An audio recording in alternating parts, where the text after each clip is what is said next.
5 సంవత్సరాల్లో ఒక్కసారి ముఖ్యమంత్రి గంజాయి పైన కానీ డ్రగ్స్ పైన కానీ సమీక్ష చేసిన దాఖలాలు లేవు. ఆ రోజు చాలా స్పష్టంగా చెప్పాం.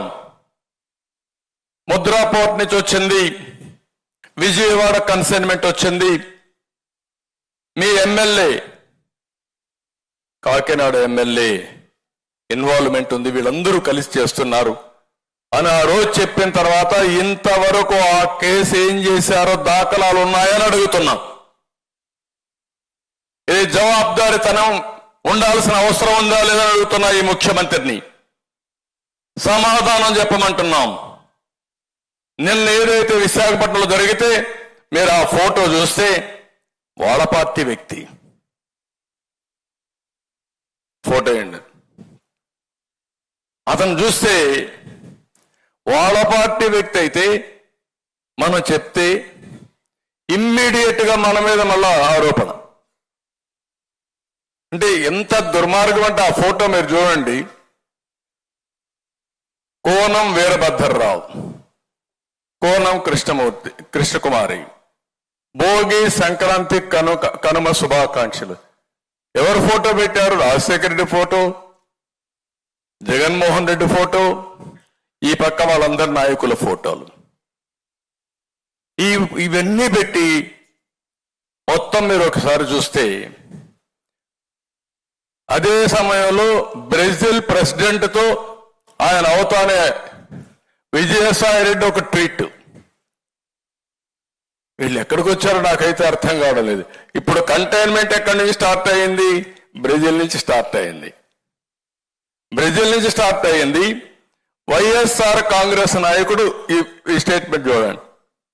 క్లియర్ గా congratulations to Luiz Inacio Lula da Silva on being elected as the new president of Brazil, hoping that the new government will strengthen democracy in the country and put an end to years of decisive administration. Brazil president తో connection ఉంది. గొప్ప నాయకుడు కదా ఆయన, ప్రధానమంత్రి స్థాయి వ్యక్తి ఇతను కాదు, ఇంటర్నేషనల్ మాఫియా. అదే వీళ్ళు చేసే పని. ఆయన నన్ను స్టేట్మెంట్ ఇస్తాడు, నాకు పురంధేశ్వరి రిలేటివ్ అంట, నాకు సంబంధాలంట. అంటే అడ్డంగా మీరు ఎందుకు అర్థం చేసుకోవాలంటున్నారంటే 5 సంవత్సరాలు ఈ రాష్ట్రంలో డ్రగ్స్ మాఫియాని పెంచి పోషించి కడాన రాష్ట్రాన్ని నాశనం చేసి ఈరోజు ఇంటర్నేషనల్ మాఫియాతో సంబంధాలు ఎస్టాబ్లిష్ చేసే పరిస్థితికి వచ్చారంటే వీళ్ళు ఏమన్నా నాకైతే అర్థం కావడం లేదు. మీ నాయకులు చేస్తారు, మీ నాయకుల దగ్గర చేపిస్తారు, చేయించి నేరం మన మీద మోపే ప్రయత్నం. ఇది మీరు గుర్తుపెట్టుకోవాల్సిన అవసరం ఉంది. అందుకే నేను చాలా స్పష్టంగా చెప్తున్నా, ఈరోజు ఇక్కడ జరిగే విషయాలు మీరు చూస్తే ఈ రాష్ట్రంలో వచ్చే డబ్బులంతా ఇంటర్నేషనల్కి వెళ్ళిపోతున్నాయి, విదేశాలకు వెళ్ళిపోతున్నాయి హవాలా రూట్లో.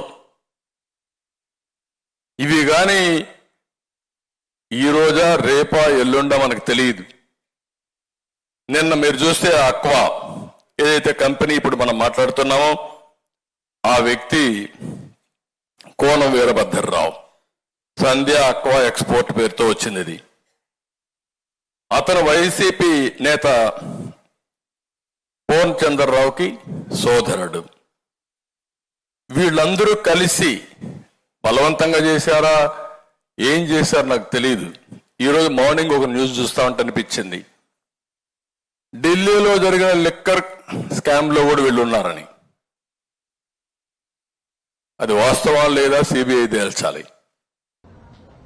మీకు బ్రిక్స్ అనేది తెలుసు, దాన్ని అక్షర క్రమంలో బ్రెజిల్, రష్యా, ఇండియా, చైనా, దక్షిణాఫ్రికా వీటినన్నీ కలిపి బ్రిక్స్ అంటారు.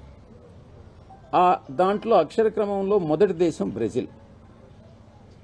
ఆ ప్రజాస్వామ్యం వేళ్లూనుకునే దిశలో ఇప్పుడే ఉంది. రీసెంట్గా ఎన్నికలు జరిగాయి. నాకున్న అలవాటు ఏందనంటే, ఒక పార్లమెంటరీ పార్టీ నాయకుడిగా 31 పార్లమెంటు సభ్యులు ఉన్నటువంటి నాయకుడిగా ఏ దేశంలో ఎక్కడ ఎన్నికలు జరిగినా ఎవరు అధికారంలోకి వచ్చినా వాళ్ళని అభినందించడం అన్నటువంటిది ఒక సాంప్రదాయం, ఒక మంచి సాంప్రదాయం. దాని ప్రకారం మామూలుగా ట్వీట్ పెడతాం. దాన్ని కూడా బ్రెజిల్ అధ్యక్షుడికి ట్వీట్ పెట్టాను కాబట్టి ఇది మాదక ద్రవ్యాలతో సంబంధం ఉందన్నటువంటిది చంద్రబాబు నాయుడు చేసేటటువంటి ఆరోపణ చంద్రబాబు నాయుడు దిగజారుడుతనానికి నిదర్శనం. చంద్రబాబు నాయుడిని ఒక నాయకుడిగా నేను పరిగణించట్లేదు. 14 సంవత్సరాలు ముఖ్యమంత్రిగా పనిచేసినటువంటి చంద్రబాబు నాయుడు చేయాల్సినటువంటి విమర్శన ఇది. ఆయన కింద పనిచేసేటటువంటి అతను లావుగా ఉంటాడు ఒక వ్యక్తి,